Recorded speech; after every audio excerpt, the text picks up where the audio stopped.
Está no ar mais um programa do Núcleo de Educação e Cultura, aqui da TV Comunitária do Rio, canal 6 da NET. Você pode acompanhar nossa programação acessando www.tvcomunitariatudojunto.rio. Eu tenho o imenso prazer de estar aqui iniciando uma entrevista com a professora Iris Soriano Nunes Miglio. Iris foi uma das coordenadoras, foi a coordenadora, junto com o organizador Gilberto Ottoni Porto, de um livro, Minha Rua Conta História, que fala sobre a cidade de Teófilo Otoni, em Minas Gerais. Aqui uma TV comunitária, sempre procurando discutir as questões mais voltadas para a cultura, para a história, para a comunidade, e nada melhor do que, e delicioso do que conversar hoje com a Iris. Esse livro é uma cartografia do pertencimento, da demografia, da história e dos sentimentos. É um regalo que poucas cidades recebem. Iris, muito obrigado por ter a oportunidade desse papo aqui. Eu é que agradeço imensamente essa oportunidade de falar um pouco sobre a minha cidade, sobre o nosso Instituto Histórico. Então, vamos lá contar primeiro, Instituto Histórico e Geográfico do Mucuri. Fale um pouco qual o objetivo desse instituto, como é que ele surgiu. O nosso instituto foi criado em 2003. Nosso objetivo era exatamente reviver a história da nossa cidade, da nossa região, da rica região do Mucuri, e levar também pessoas a pesquisar mais sobre todos os fatos que aconteceram no passado da nossa cidade, fatos esses que poderiam contribuir também para o progresso atual da cidade, as regiões, as gerações atuais e para o nosso futuro, conhecendo o passado, como diz o sábio, né, que a história é a mestra da vida, né? Então, nós pensamos que cultivando a história e provocando novos escritores a falar sobre a nossa região, a gente poderia, então, ter mais foco sobre os nossos problemas, sobre a necessidade de melhorar as condições atuais da cidade e da região. Então, a história podia contribuir para isso. Sem conhecer o passado, fica difícil você transformar o presente, não? Exatamente, eu acredito nisso, que o passado é uma chave para você interpretar o presente e levar adiante. O que for positivo, você continuar, o que foi errado, você descartar, não é? Então, a história é muito importante para a construção do progresso, para mim. Qual a ideia, como é que surgiu a ideia de, falando das ruas, dos nomes das ruas, você contar a história de Teófilo Otoni? Pois é, porque as ruas da nossa cidade, elas contam história, porque nós temos ruas dos primeiros moradores da região. Então, quando nós focalizamos a história daquela pessoa, o que ela fez, com os filhos que deixou, todo aquele trabalho, então esse painel histórico da sua época aparece. E talvez isso pode provocar também os historiadores desenvolver aquela ideia e falar mais sobre aquilo. Como é que era o comércio, como é que era a indústria naquele tempo, como é que era a educação. Se nós estamos falando de um professor dos primeiros tempos, você vai, então, despertar o interesse de estudar mais, de aprofundar mais. E depois foram pessoas que foram homenageadas, e você precisa de saber por que elas mereceram aquilo. E se você mora numa rua com um nome que você não sabe quem foi, eu acho que é uma falta de... É até uma questão de como é que fala, de respeito por você. Você mora numa rua que você não sabe quem é esse José, quem foi esse Manuel. Então, acho que você merece saber o que ele fez, por quê, que ele mereceu aquilo. Isso, de certa forma, você está homenageando também os atuais moradores dessas ruas. Os atuais, é uma questão de cidadania. Não é? É um direito que você tem como cidadão de saber por que eu moro na rua, por que esse fulano de tal tem esse nome, o que ele fez. Agora, antes da gente adentrar propriamente a vida aí de Teófilo Otoni, a professora Iris, por que se meteu nessa tarefa? O que estimulou? O que chamou a atenção para se envolver nesse tipo de... Olha, eu sou de uma época que não tinha televisão. Então, nas famílias, a gente conversava muito sobre a história da cidade. Não é? Minha mãe, ela, pelo lado materno, ela é Otoni. Então, ela contava, ela sabia muitas histórias de Teófilo Benedito Otoni lá na cidade. Na casa da minha avó tinha uma mesa que minha avó gostava muito de falar, nessa mesa Teófilo Otoni almoçou um dia. Então, aquilo eu achava interessante saber mais.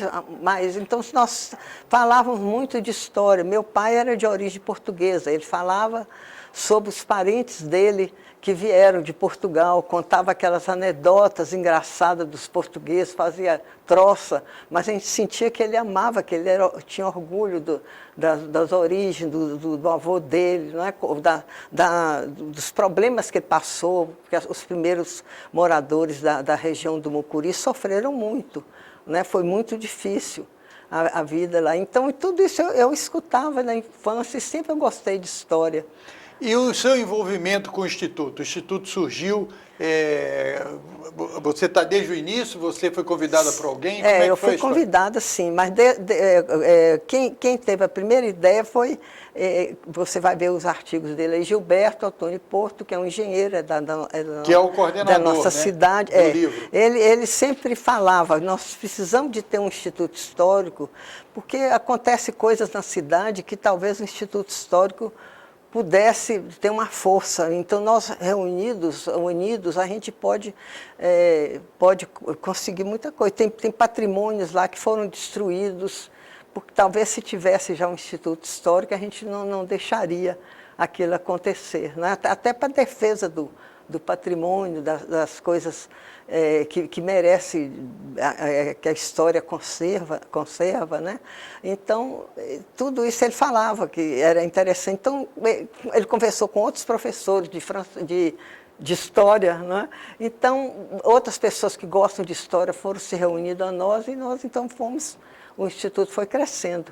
Nós já fizemos simpósios, fizemos várias revistas históricas que os institutos históricos fazem, são artigos sobre a região, porque nossa ambição é que toda a região do Mucuri seja envolvida nisso, né? Nesse estudo, né? E já fizemos DVDs de jornais, conseguimos vários jornais antigos da cidade do século XIX.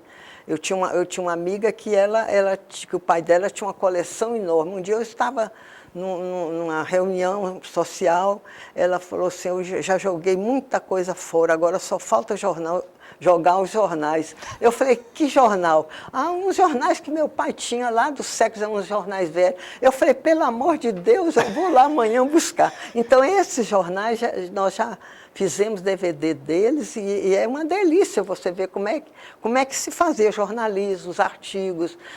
É muito interessante você ver, às vezes uma pessoa ia visitar a cidade, não dava tempo de visitar todo mundo, no interior tem isso, você chega, você mora no Rio, tem que visitar, então, na impossibilidade de visitar todos, por esse jornal eu vou me despedir e tal. Os noivados, os casamentos.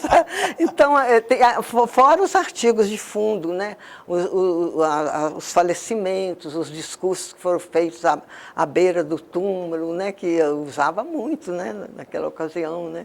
Então, nós fizemos vários DVDs, tem esses jornais, tem outros que depois nós fomos escolhendo.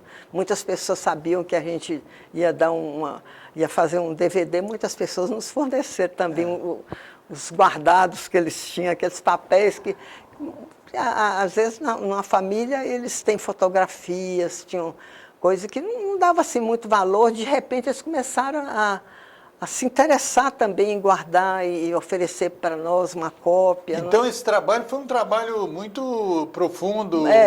Sim, muito interessante, né? E mesmo para a gente buscar essas biografias, nós escrevíamos cartas para as pessoas pedindo. Se eles encontravam, um dia eu mando os dados. Escrevia cartas? Eu escrevia cartas para as pessoas, né, parentes dos titulares de ruas. Então, eles, qualquer dia desse, eu mando para você. Aí eu falei, não, passava um mês, 2, eu ia lá. Ó, eu vim agora aqui, você vai sentar aqui comigo e vai me dar tudo que você tem desse parente seu que é titular de rua para a gente fazer. De repente, eles achavam adorável aquilo, se emocionavam a nos fornecer esses dados e nós fomos compondo. Agora, é verdade que, da mesma forma que a Academia Brasileira de Letras tem o chá das 5, o Instituto Histórico de Mucuri tem o pão de queijo das 4 às 18? Nós reunimos um sábado por mês e tem o pão de queijo. Pode ter até outros quitutes, mas o pão de queijo precisa, porque, afinal de contas, nós somos mineiros, né? E reúne um pessoal, também professores, Sim, tem outras pessoas? Reúne. Nós temos associados de Tambacuri, temos das cidades, da região do Mucuri. Não só de Teófilo Otoni. Teófilo Otoni é a região, é a cidade polo, né? A maior, polo da região, nossa cidade. Aí vem pessoas de outras cidades. De outras cidades, Nós temos associados em outras cidades também. E esse livro já tem algum filhote sendo previsto aí para sair de outras cidades? Tem, já saiu até. Nós temos um associado que é um professor, o professor Wallace Gomes, ele é especialista em índios, ele tem um livro dele sobre os índios de Tambacuri, que é uma preciosidade. E ele tem artigos dele aí nessa nossa revista, ele vem de lá para as reuniões. E ele já fez um livro? Ele já fez um livro, fez um livro sobre as ruas, né, de Tambacuri, o título é quase igual ao nosso, né? Tá, agora vamos adentrar então a história do fundador de Teófilo Otoni. Teófilo Otoni, o que você poderia falar para a gente quando surgiu o Teófilo Otoni? Ele é parente lá dos portugueses ou dos italianos? Não, o Teófilo Otoni é de origem italiana. Ele é de origem italiana, ele nasceu no Cerro, que é uma cidade do norte de Minas, ali perto de Diamantina. E ele teve um papel muito importante no Brasil, no século XIX. Ele era do Partido Liberal, fazia oposição à monarquia. Ele tinha ideias republicanas, não é? Mas era difícil pensar na República em plena monarquia. Mas ele frequentava aqueles intelectuais. Quando ele morou aqui no Rio, ele frequentava aqueles intelectuais que bebiam as ideias dos iluministas do século XVIII, dos americanos que conseguiram a independência americana, não é? Filadélfia, para todos os republicanos daquela época, Filadélfia era um símbolo de liberdade, não é? Tanto que o povoado lá de Teófilo Otoni chamou primeiro Filadélfia, né? Que era um nome grego que significa a fraternidade, né? Então ele foi deputado provincial em Minas, foi deputado geral aqui, foi senador também. E ele foi considerado assim uma figura emblemática, extraordinária no século XIX, porque ele fazia oposição ao governo imperial, mas uma oposição muito respeitosa.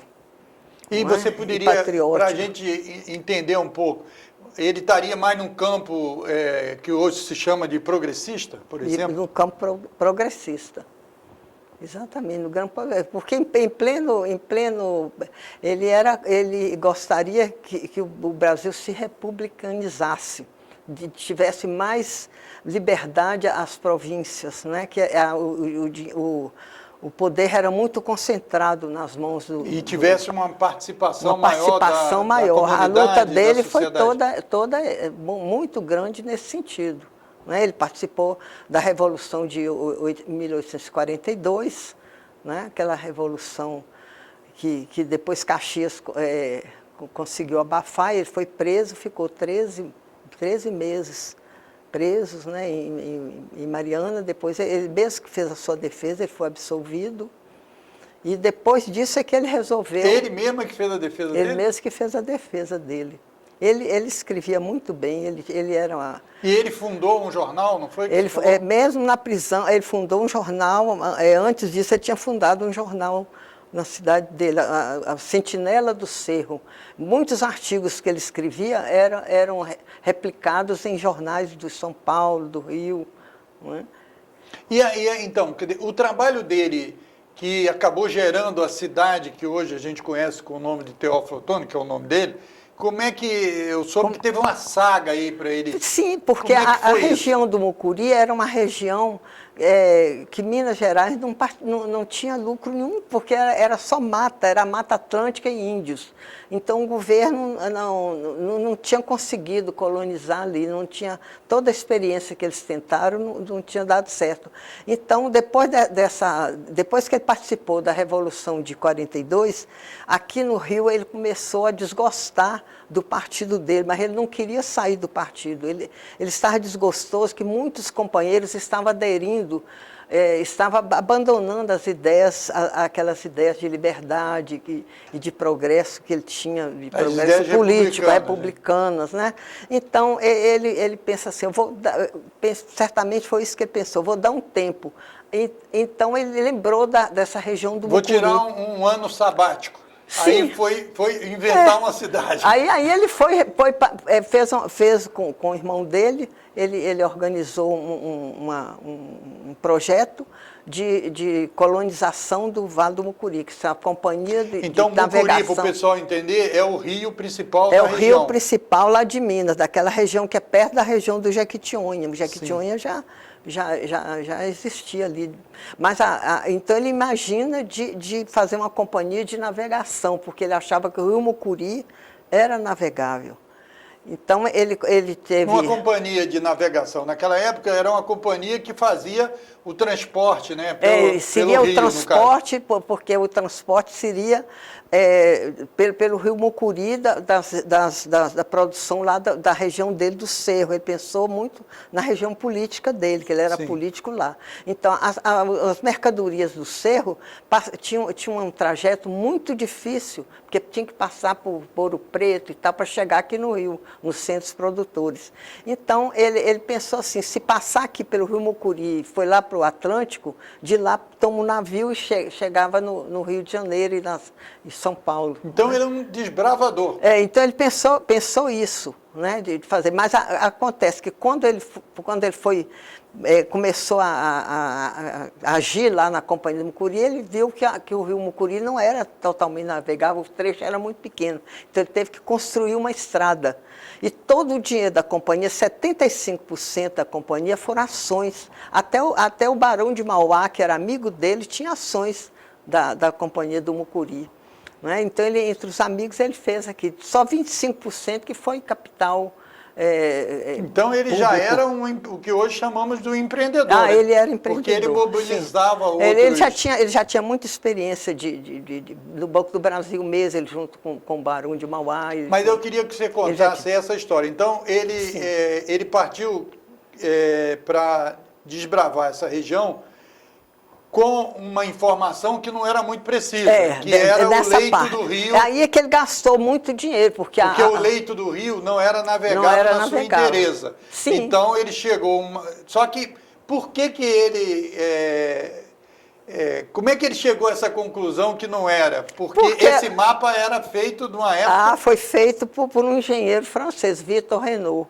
Né? E esse mapa era de uma época que 1837, o rio estava cheio. Então, ele resolve, ele não se dá por vencido. Ele resolve fazer, então, uma estrada. Então, vamos fazer um rio que não é navegável, é uma estrada. Aí ele fez a estrada Santa Clara, que vinha de uma cachoeira até o núcleo que era Porque ele já Teoflotone. tinha construído o núcleo, né? Já tinha construído um núcleo. Que era o início da cidade. Ele construiu esse núcleo, quando ele chegou na região, ele viu que seria interessante um rio Todos os Santos, mas tinha o problema dos índios, mas ele sabia, ele era muito ágil, muito simpático. Então, o chefe dos índios, que primeiro que receberam com todos armados, ele começa a conversar, ele tinha o intérprete dele, que chamava língua, né, começa a explicar que ele estava com boas intenções e tal,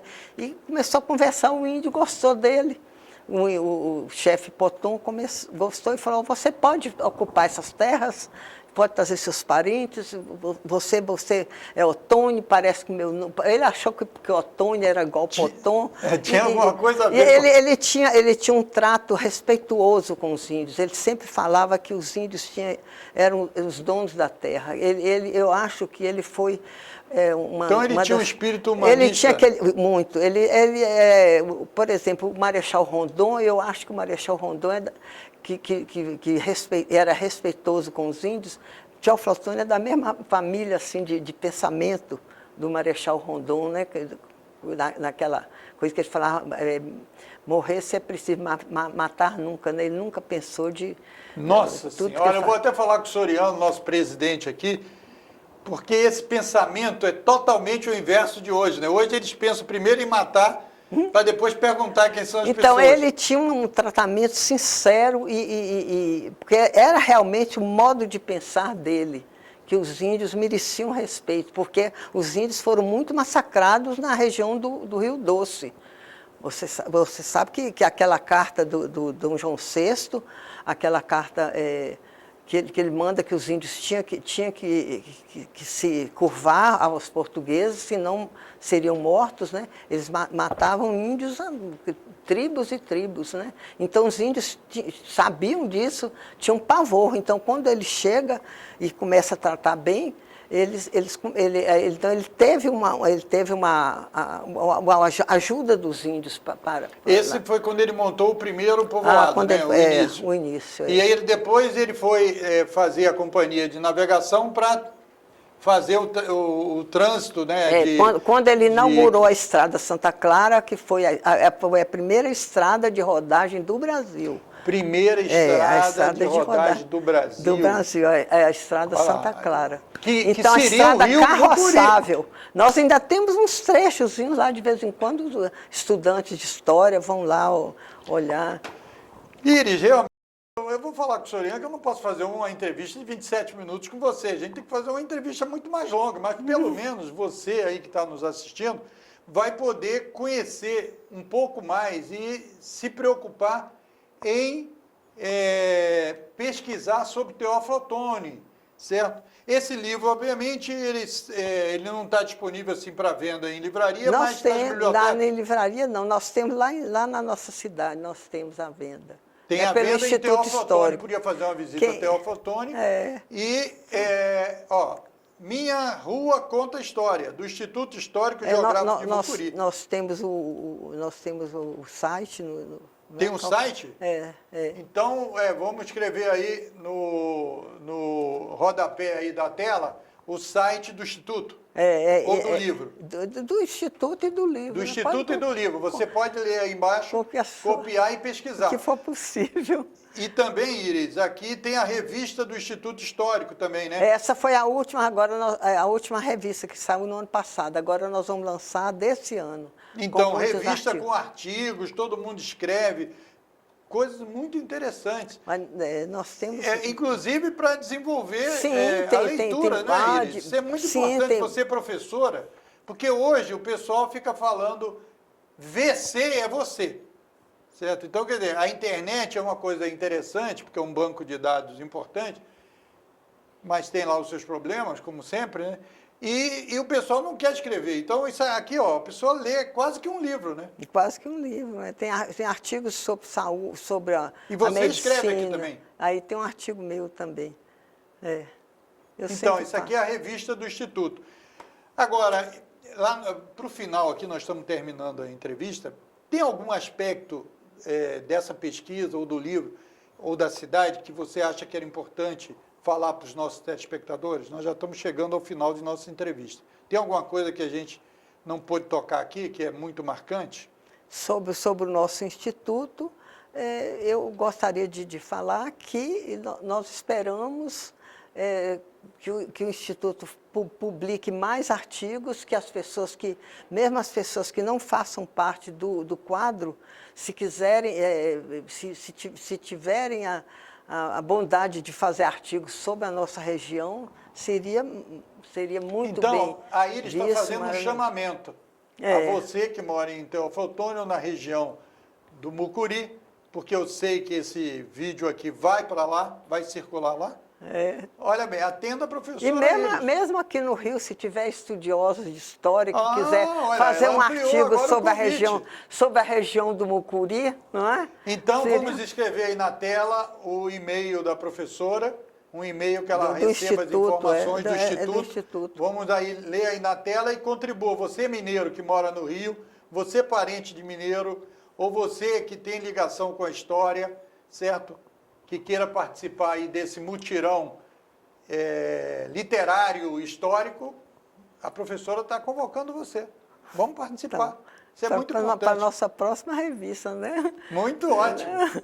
Olha, foi um prazer enorme estar com você. Também. Agora, antes de terminar, eu tenho que falar aqui quem é a Iris, o outro lado da Iris, né? Você conhece e poderia contar alguma fofoca aí que o povo aqui não sabe sobre o tal do Francisco Soriano? Francisco Soriano vem a ser o presidente aqui da nossa TV, certo? Um militante histórico aí de todo o movimento social. Quem é você? Você e o Soriano têm alguma coisa a ver? É meu afilhado. É meu afilhado, é o caçula da nossa... Ele é seu irmão, não é isso? Meu irmão é o caçula da casa, de 10 irmãos, ele é o caçula. Você é a segunda? Eu sou a segunda. E ele está lá, ele é o 10º? Lá no 10º, então. Ele deu muito trabalho? Deu. Deu muito trabalho, Deu muito trabalho, era bem levado. Viu? Bem levado. Mas ele... Tomava banho no Rio Todos os Santos, escondido. Ah, é? Né? Que lá tem um rio, hoje em dia ninguém toma, mas naquele tempo os meninos, que a gente sabe que é muito poluído, muito, né? Ah, sim. Os rios do Brasil geralmente estão muito poluídos. Mas ele também participa do Instituto, né? Ele participa, ele é sócio correspondente. Ele é um cara muito inteligente também. Ah, sim, ele já esteve lá, já tem colaborado, tem artigos dele em nossas revistas. Ele é um estudioso, um idealista, não é? Soriano, eu queria agradecer aí porque você teve a bênção de ter uma irmã como a Iris. Certo? Iris que nos traz aqui uma preciosidade, contando a história da região dela, dedicada a... Podia estar aposentada, de perna para o ar, vendo novela, etc. Tal, nada contra as novelas, mas ela está aqui, ó, ajudando a escrever a história do Brasil, né? Porque a história das cidades é a história do Brasil. Sim. Eu queria agradecer muito a sua presença aqui. E se você quiser mandar um alô aí para o pessoal do Rio ou para o Soriano, você fica à vontade. Eu agradeço muito essa oportunidade de falar um pouco sobre a minha cidade, sobre o nosso instituto.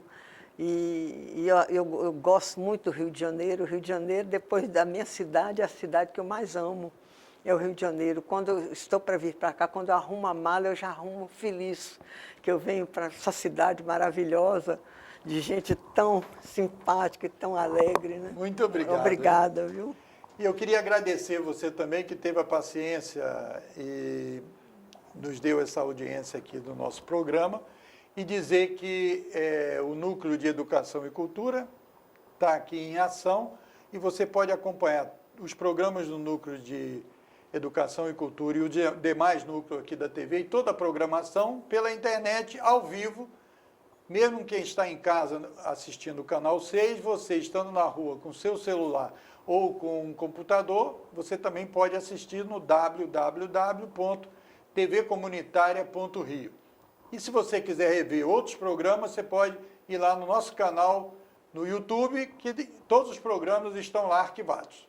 Até uma próxima oportunidade, Núcleo de Educação e Cultura, aqui do canal 6 da NET, TV Comunitária do Rio.